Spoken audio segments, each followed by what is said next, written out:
Hi everyone, I'm Paige, and in this video I'm going to be showing you how to sew a flat felled seam. First I'm going to show you the tutorial, and then I'm going to show you a real life example of this technique. So let's get right into the tutorial. First you'll begin by placing the right sides together and stitching your seam allowance, which is 5/8 of an inch in this case. And then you'll cut one of the seam allowances in half. See that it's half the width. You can iron this over and then fold over the larger side around the smaller side and iron that. And then once you've pressed it, then you can stitch down right on the edge. So it's fully enclosed, and you see 2 stitching lines on one side and 1 stitching line on the other.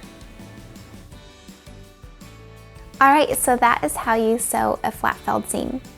2 common places that you're going to encounter the seam finish is with jeans and with men's shirts on the underarm seam and around the sleeve. So I'm going to show you an example with the shirt that I made my husband. It's McCall's 6044.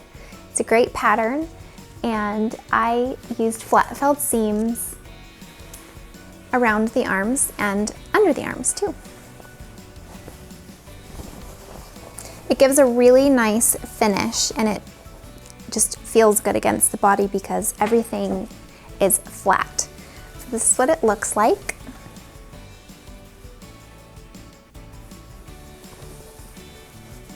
You can see that it's on the sleeve as well,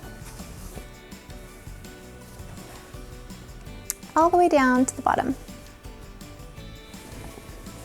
Now you can go try making a flat felled seam yourself with a swatch and then on something you're sewing.